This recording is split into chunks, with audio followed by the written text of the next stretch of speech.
حضور صلی اللہ علیہ وسلم چپ کر کے باہر کو تشریف لے گئے، یعنی ادھر کہیں، اور وضو کرنے لگے۔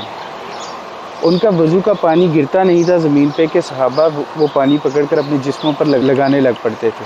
حضرت محمد صلی اللہ علیہ وسلم کو خواب آیا ایک روز کہ وہ عمرہ کے لیے جا رہے ہیں، اور یہ معاہدہ 10 سال کی مدت کے لیے تھا، جو کہ امن کا معاہدہ تھا۔ جب قریش مکہ کو پتہ چلا کہ حضرت محمد صلی اللہ علیہ وسلم عمرے کے لیے ادھر آ رہے ہیں، تو انہوں نے خالد بن ولید کو جاسوسی کے لیے اسی مقام پر بھیجا۔ اس نے کیا گفتگو، حضور صلی اللہ علیہ وسلم کو ورگلانے لگا کہ آپ کے جو ساتھی ہیں وہ آپ کو دھوکہ دے جائیں گے۔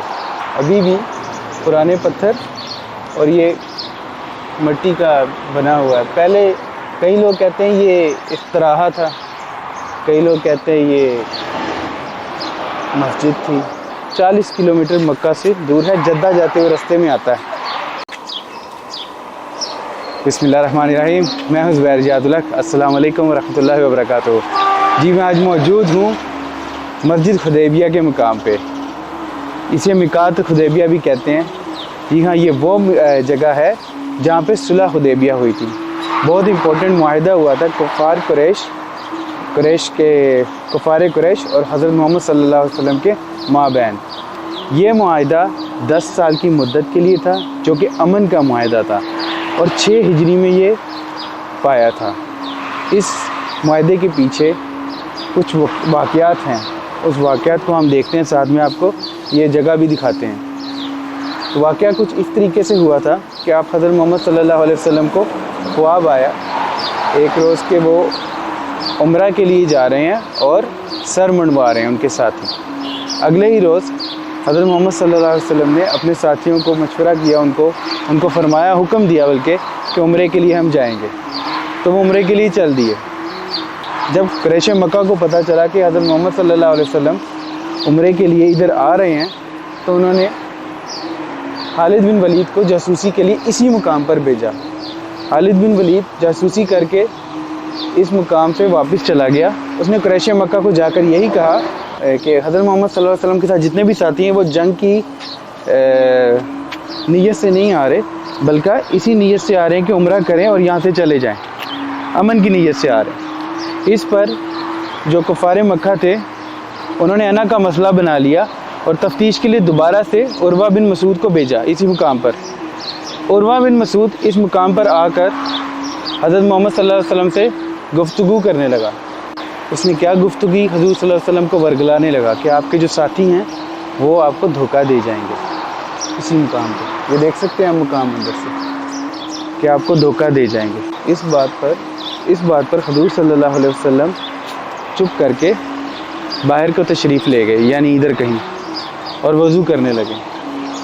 ان کا وضو کا پانی گرتا نہیں تھا زمین پہ کہ صحابہ وہ پانی پکڑ کر اپنے جسموں پر لگانے لگ پڑتے تھے۔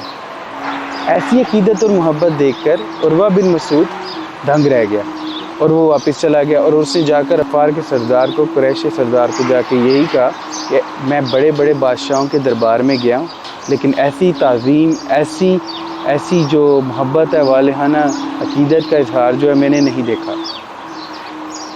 اس پر کفار قریش نے سہیل بن عمرو کو تیسری مرتبہ تیسرا بندہ بھیجا، جو کہ صلح کا معاہدہ کر لے۔ ٹھیک ہے، عروہ بن مسعود کے مشورے پر یہ صلح کا معاہدہ طے پایا تھا۔ سہیل بن عمرو اسی جگہ پہ تشریف لائے، اور اسی جگہ پر وہ بیٹھے، اور اسی جگہ پر معاہدہ طے پایا۔ وہ کیا معاہدہ تھا؟ وہ معاہدے کی یہ کچھ ایسی شرائط تھی کہ یہ معاہدہ 10 سال کا ہوگا، آپ اس سال عمرہ نہیں کریں گے، واپس چلے جائیں گے، آپ اگلے سال عمرہ کریں گے آ کے۔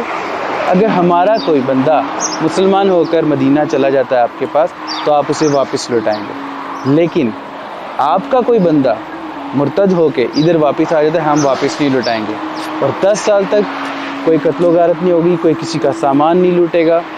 مطلب ان کے درمیان ایک صلح رحمی ہو گئی تھی۔ ٹھیک ہے، اس پر حضرت محمد صلی اللہ علیہ وسلم نے حضرت علی کو ذمہ داری عطا فرمائی، ذمہ داری عطا کی کہ آپ یہ معاہدہ چمڑے کے ایک کاغذ پر لکھیں۔ جب حضرت علی نے یہ لکھنا شروع کیا تو انہوں نے لکھا بسم اللہ الرحمن الرحیم۔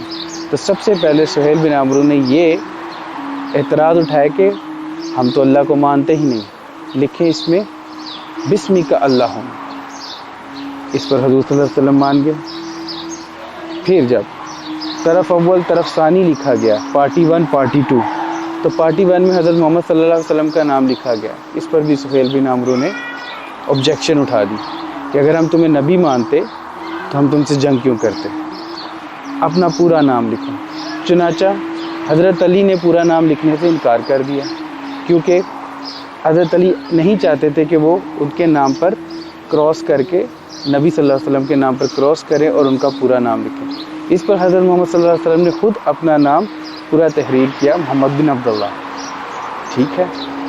دونوں شرائط مان لی گئی۔ اس پر تیسری شرائط یہ رکھی گئی کہ آپ کے جتنے بھی افراد مدینہ آئیں گے، ٹھیک ہے، ہمارے یعنی قریش کے جتنے بھی بندے مدینہ چلے جائیں گے آپ انہیں لوٹا دیں گے، اور مدینہ سے جو مرتد ہو کر مکہ آئیں گے ہم انہیں واپس نہیں لٹائیں گے۔ آپ اس سال عمرہ نہیں کریں گے، آپ اگلے سال عمرہ کریں گے، اور یہ معاہدہ 10 سال تک امن کی رو سے چلے گا۔ اور نیکسٹ ٹائم جب آپ عمرے پہ آئیں گے آپ اپنے ساتھ کسی قسم کا بھی جنگی آلات سامان کچھ نہیں لائیں گے، آپ امن سے آئیں گے، 3 دن کے لیے آئیں گے، عمرہ کریں گے، واپس چلے جائیں گے، ٹھیک ہے۔ تو یہ صلح حدیبیہ جو کہ بہت ہی مشہور واقعہ اسی جگہ پہ ہوئی تھی۔ یہ دیکھ سکتے ہیں آپ اندر سے، یہ پتھر کی ابھی بھی پرانے پتھر اور یہ مٹی کا بنا ہوا ہے۔ پہلے کئی لوگ کہتے ہیں یہ استراحہ تھا، کئی لوگ کہتے ہیں یہ مسجد تھی۔ مسجد تو ساتھ میں ویسے بنا دی گئی ہے، وہ میقات بھی ہیں، آئے میں آپ کو مسجد دکھاتا ہوں، وہ میقات بھی دکھاتا ہوں۔ یہ ایک چھوٹا سا پوائنٹ ہے جو کہ ہے تقریباً 40 کلومیٹر مکہ سے دور ہے، جدہ جاتے ہوئے رستے میں آتا ہے، ٹھیک ہے۔ تو یہ پیچھے مسجد ہے، یہیں پہ بازار ہے، یہی چھوٹا سا بازار ہے یہ، ٹھیک ہے۔ ابھی تو یہ بند ہے،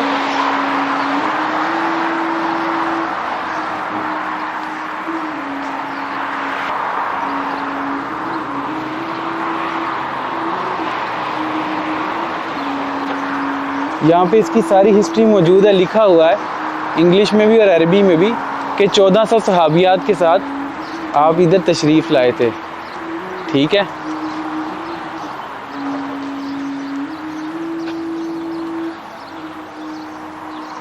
تو آپ ادھر سے پڑھ بھی سکتے ہیں یہ۔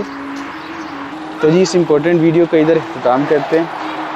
اگر آپ کو ایسی انفارمیٹیو ویڈیو پسند آتی ہیں تو میرے چینل کو سبسکرائب کر لیں، ویڈیو کو لائک اینڈ شیئر بھی کر دیں، اپنے فیملی ممبر، اپنے دوستوں رشتہ دار سب کا خیال رکھیے گا۔ ٹل دین، اللہ حافظ۔